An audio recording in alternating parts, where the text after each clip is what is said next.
Mesdames, Messieurs, mes chers collègues, chère Elisabeth, je vais commencer quand même par remercier Elisabeth et l'équipe qui nous a aidés à travailler sur ce rapport, parce que surtout ils m'ont supporté pendant quelques semaines. Donc je vous remercie. Comme l'a annoncé la présidente Elisabeth Lamure, je voudrais conclure cette table ronde en vous présentant les propositions de la délégation aux entreprises pour alléger le fardeau administratif des entreprises. La simplification en France, c'est beaucoup de travail pour peu de résultats. Nous avons pu mesurer l'énergie dépensée par plusieurs des intervenants aux tables rondes de cet après-midi, mais aussi l'amertume à l'écart des maigres fruits de leur investissement dans la simplification. À l'étranger, M. Ludwig nous en a apporté la démonstration. La simplification est un processus méthodique. Chez nous, ça tient plutôt du mirage politique. C'est le fameux choc de simplification incarné par 3 ministres successifs en 3 ans. Leur approche a eu le mérite de se vouloir pragmatique en cherchant à montrer des résultats immédiats. Elle est aussi servie par des acteurs dynamiques, et vous l'avez vu avec Madame Holder. Mais cette démarche prend la simplification par le petit bout. La simplification, c'est un instrument de compétitivité qui doit s'imposer aux politiques sectorielles. Mais les ministères persistent à élaborer des normes indépendamment les uns des autres. Ils continuent aussi à en rajouter aux règles européennes sans se soucier de l'impact économique global.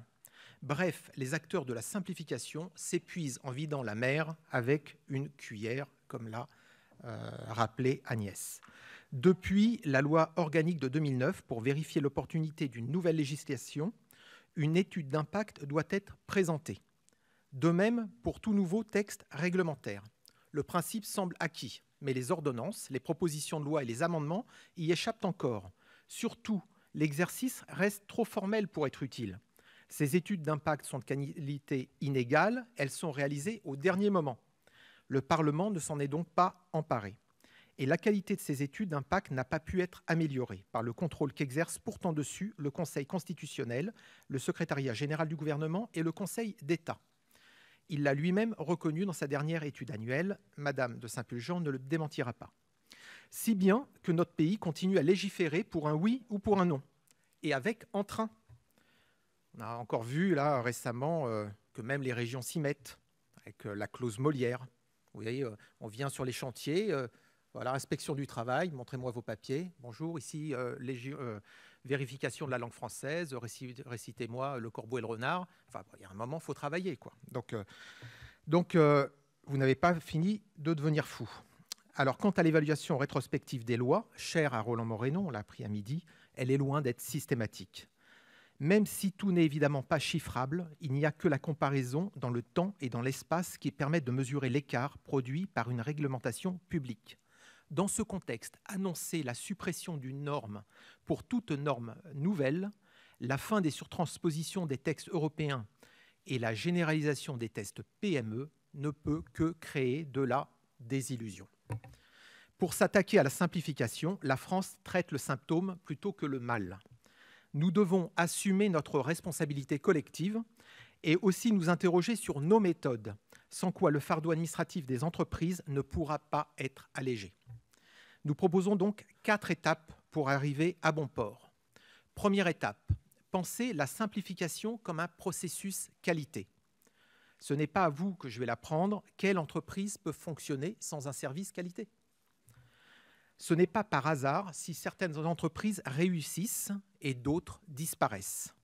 Nous devons créer ce service qualité pour la règle de droit. Sous la houlette du Premier ministre, un réseau dédié au sein du gouvernement permettra de mobiliser tous les ministères sur cette question. Pourquoi faire compliqué quand on peut faire simple ?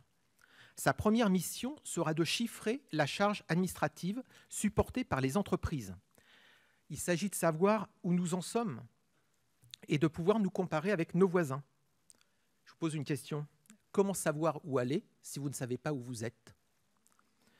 On nous oppose que ce chiffrage coûterait 3 millions d'euros. Qu'est-ce par rapport aux gains substantiels que nous pouvons attendre de cette méthode qui a fait ses preuves chez nos voisins ?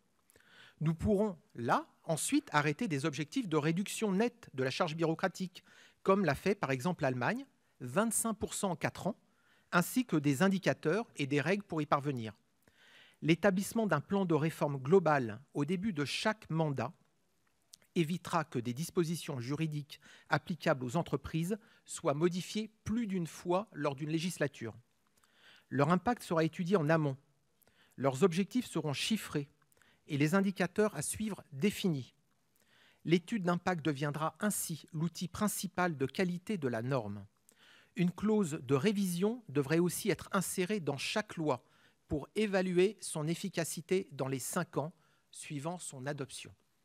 Et Roland Moreno sera content. Ainsi, l'élaboration des lois obéira à un processus d'amélioration continue, la roue de Deming. Décrit ce cercle vertueux, préparer, exécuter, contrôler, ajuster. La deuxième étape, ce sera alléger le stock normatif. Nous avons 2 siècles de lois derrière nous. Pour commencer, il faut élaguer le stock de normes et l'alléger des règles devenues obsolètes. Cette courbe que nous a transmise l'Union des industries chimiques, merci Monsieur Prudon, traduit bien l'emballement normatif depuis une quinzaine d'années, dans le seul domaine hygiène, santé, sécurité. La collaboration déjà engagée entre entreprises et administrations doit se poursuivre. Il faut réévaluer la nécessité des règles et procédures qui compliquent la vie des entreprises. L'objectif est de parvenir à des simplifications substantielles. Ce travail doit être mieux articulé avec l'échelon européen, à la fois avec Bruxelles et avec les autres États européens. Nous devons comparer la performance de notre réglementation avec celle d'États voisins qui partagent des exigences comparables aux nôtres en termes de santé publique, de protection du consommateur, de sécurité industrielle. Je vous demande, les salariés français sont-ils en meilleure santé que leurs voisins grâce à l'existence d'une médecine du travail ?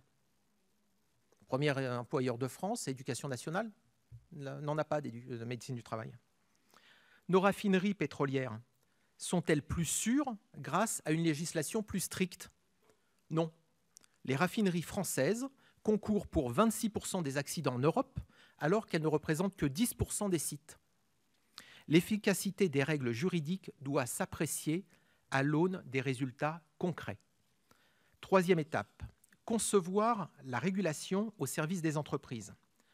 Pourquoi faire porter la responsabilité à un fonctionnaire de déterminer ce qui est autorisé ou pas? Il nous faut passer d'un système où tout est interdit sauf ce qui est autorisé à un système où tout est autorisé sauf ce qui est interdit. Ainsi, nous libérerons les entreprises, mais aussi l'administration. La régulation doit se faire par objectif et non par moyen. Plus libre, l'entreprise sera plus responsable. Il convient aussi de porter au niveau européen nos exigences nationales. La transposition de directives doit se faire de manière stricte. On l'a vu, comme le font les Britanniques. Si ensuite nous voulons poser des exigences supplémentaires, cela doit faire l'objet d'un texte distinct dont l'impact devra être évalué. Enfin, notre pays doit cesser d'anticiper sur les règles européennes à venir. Enfin, quatrième étape, mieux légiférer. Le Parlement est comme une usine à produire des lois. Seul un processus qualité pour leur élaboration peut garantir leur efficacité et leur simplicité. Ceci appelle plusieurs changements. En amont, associer les entreprises à l'élaboration des lois. Acceptons de prendre ce temps avec vous. Il est déterminant pour améliorer la qualité, mais aussi la légitimité et donc l'effectivité de la loi. La réalisation d'un test PME sur les projets de texte qui leur sont applicables doit devenir obligatoire. Faciliter les expérimentations en amont est aussi un moyen de mieux calibrer les règles avant leur adoption. Ensuite, miser sur l'étude d'impact préalable. Elle doit être approfondie, poser d'abord la question de l'utilité d'une nouvelle règle. Vous voulez faire une loi? Pourquoi? Elle devrait aussi concerner les projets d'ordonnance et les propositions de loi inscrites à l'ordre du jour. Surtout, sa qualité doit être contrôlée par le Conseil de la simplification pour les entreprises, dont nous proposons de transformer les missions et la composition pour assurer l'indépendance. Sur le modèle du NKR, que nous a présenté son président, M. Ludwig, le Conseil rendrait un avis consultatif, mais public, sur l'étude d'impact, afin de créer du débat public et de l'émulation entre ministères. Enfin, au Parlement, la procédure d'examen des textes pourrait aussi être améliorée. Nous suggérons un débat d'orientation préalable avant d'attaquer l'examen d'un projet de loi concernant les entreprises. Nous proposons de réfléchir à de nouveaux outils pour endiguer le gonflement des textes au cours de la navette. Et nous soutenons un nouveau regard sur l'activité des parlementaires qui ne se réduisent pas à mesurer combien de textes ou d'amendements ils déposent. Je préfère, moi, un parlementaire qui fait moins d'amendements que celui qui en fait beaucoup. Enfin, il faut qu'il soit utile. Nous demandons une mise à jour de l'étude d'impact après la première lecture dans une chambre du Parlement. Et enfin, nous voulons développer une culture d'évaluation préalable au Parlement. Le contrôle de l'efficacité des lois adoptées doit également être renforcé. Leur déclinaison réglementaire doit enfin mieux respecter la volonté du législateur.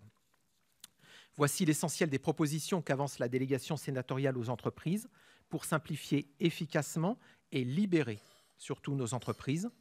Elles sont détaillées dans le rapport qui est mis à votre disposition à l'entrée de la salle. Il s'agit simplement de revoir en profondeur nos façons de faire au bénéfice de la compétitivité de nos entreprises. La folie, c'est de faire toujours la même chose et de s'attendre à un résultat différent, aurait dit Albert Einstein. La délégation aux entreprises propose tout simplement de changer la manière de faire de la politique. Je vous remercie pour votre attention.